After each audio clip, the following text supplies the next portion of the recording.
The government is shut down today. We are breaking down what that means for you, from payments like Social Security to taking a trip. Your schedule's like ours. You know how tough it could be to wake up early for a night shift. The new research that says night work is raising your chances of developing a very painful condition. And the Phillies are getting ready for Red October, the big game today that will hopefully set the Phillies up for success on Saturday.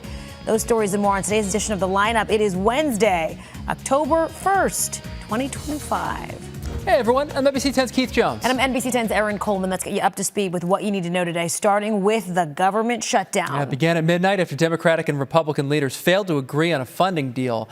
Here's what it means for you. Social Security, Medicare, and VA benefits, they'll continue. You'll still have to pay those student loans, but some national parks will close. About 750,000 federal workers could be furloughed, possibly permanently.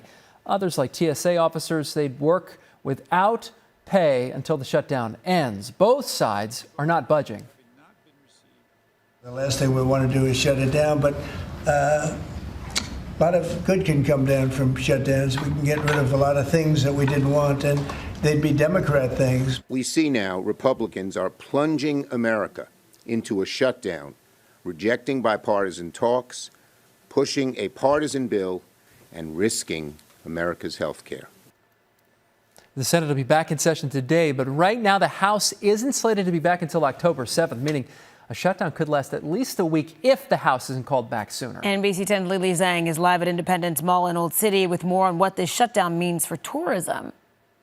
Visitors can expect national parks to be partially open, and what that means is open air sites, for example, those are open to the public, but buildings that require staffing like visitor centers or sites are expected to be closed. The plan posted last night is a 9-page guidance for parks and federal sites across the country, but it does not lay out plans park by park like sites in our region.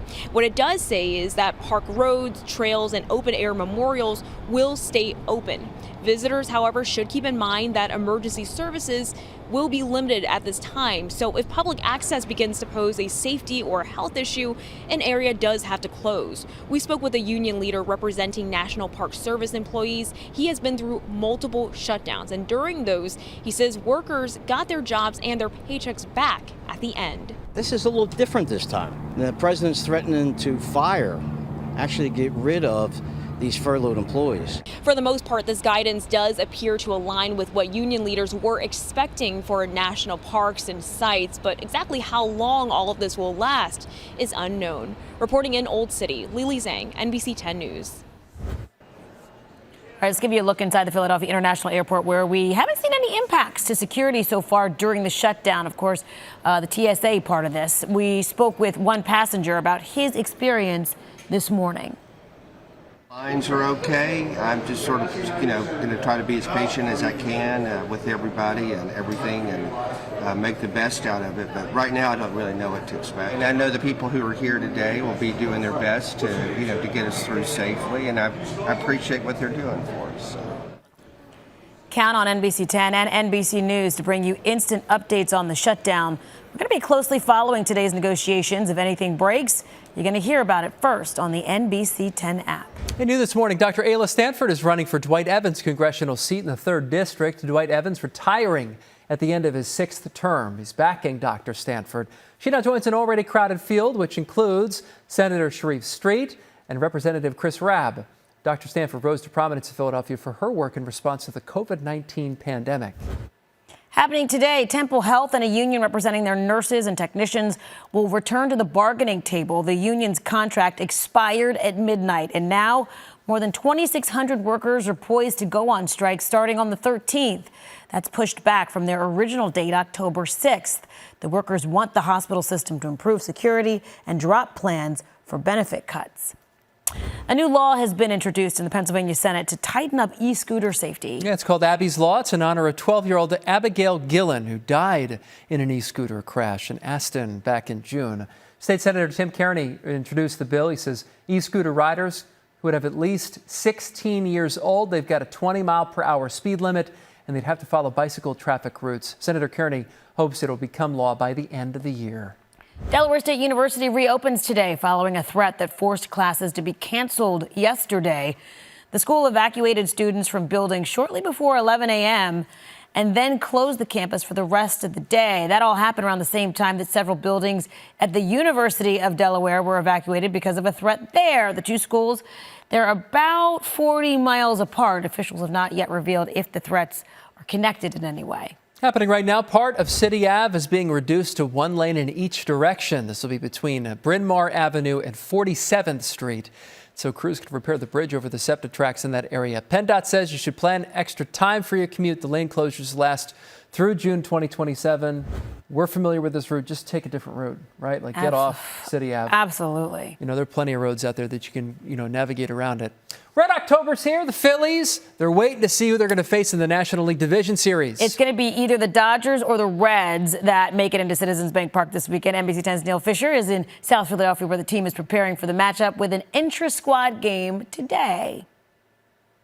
Red October is here in South Philadelphia. The banner is flying outside the bank. 30,000 Phillies fans will be in attendance for the Phillies intra-squad game tonight, starting at 6 o'clock. Gates open at 4:30. However, not all gates will be open. Fans can enter through the entrances at first base, third base, and left field. Tickets for the intra-squad game were $10 a piece, and the proceeds from the game will benefit Phillies charities. I checked online on the resale sites, and most of the tickets online for Saturday's Game 1 of the NLDS start at $300, so quite the steal for fans tonight. The team is hopeful this game keeps them sharp for Red October. Baseball for me is a game that you take a day or two off, your swing feels different, after that. So to just stay in the swing of things in these next 4 days is very important. And I'm going to try and see as much live pitching as I can going forward. And for perspective, Game 1 of the AL wildcard between the Cleveland Guardians and the Detroit Tigers had 26,000 fans in attendance in Cleveland. So 30,000 fans showing up to the Phillies intra-squad game is quite the appearance from fans showing out before the playoffs. Reporting in South Philadelphia, Neil Fischer, NBC 10 News.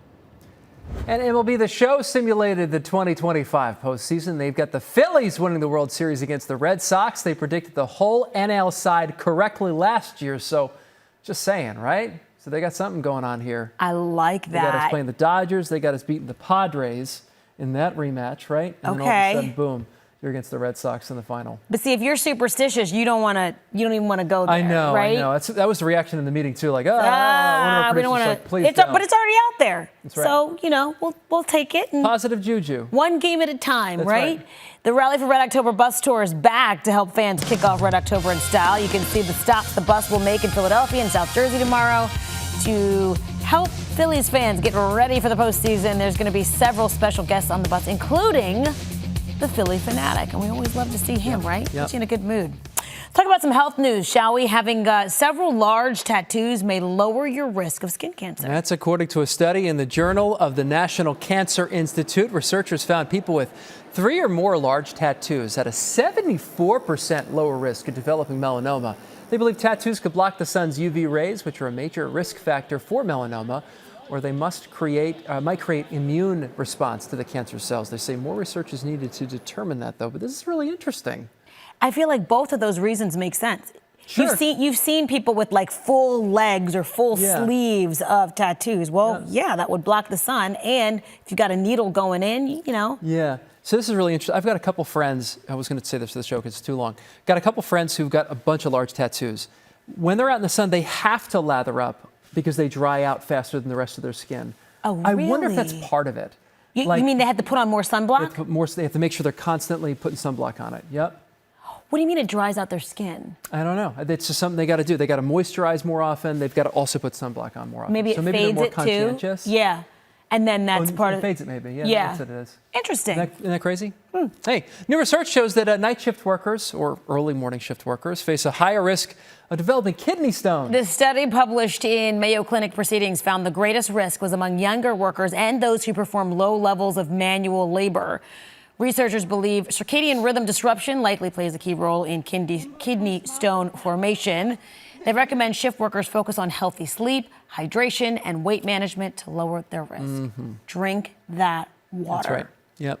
Hey, working overnight may scare you, but you could have a scary, fun time tonight in Chestnut Hill. Yeah, the Morris Arboretum kicks off its annual Scarecrow Walk today. This year's theme is focused on colorful and quirky cartoons. More than 50 scarecrows made by the public will be on display. Everyone can walk through and vote on their favorites through October 20th. They'll be on display, though, through November 2nd.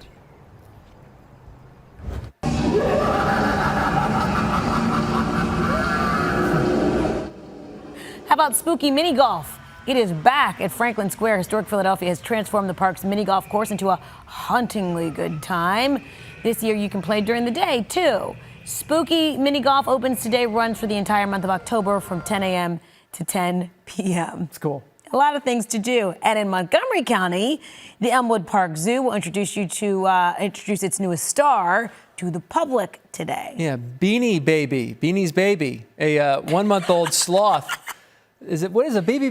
The mom? Beanie is the mom, I'm guessing. Beanie's baby. Making a debut at the Harmony Hideaway. The zoo says that they'll wait about a year to determine if the baby's a boy or a girl because sloths stay closely attached to their mother early on.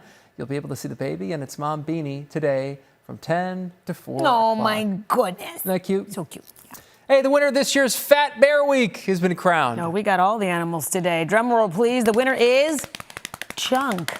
Fat Bear Week highlights the biggest bears in Alaska that are fattening up for hibernation. Chunk here weighs about 1,200 pounds. He's got a distinctive broken jaw, which is healing, but never expected to return to normal. He had to fight through that broken jaw to gorge on salmon, especially the skin, the brains, and the eggs. Apparently, those are the parts that you need to gain the most calories. How appealing. That's great. And apparently he'd lost some votes because he ate another bear. Last year, so he came in second last year. That's what it was last year. That's right. But people forgot about that. Yeah, you forget about when they eat each other. You know, give it a year. It'll be fine. You'll get over it. If you're the biggest, you're the biggest. That's it. You're the baddest one, too. Chunk has a bad attitude, though. He does. That's right. Don't mess with Chunk the hunk. Don't mess with him at all. That's 10 right. feet tall. Didn't we say 10 feet tall on his hind legs? Did you imagine that? No. Two of you stacked on top of each other. I can't imagine that at crazy. all. So congratulations to Chunk. Just stay away from him if you see him out there. That does it for today's edition of the lineup.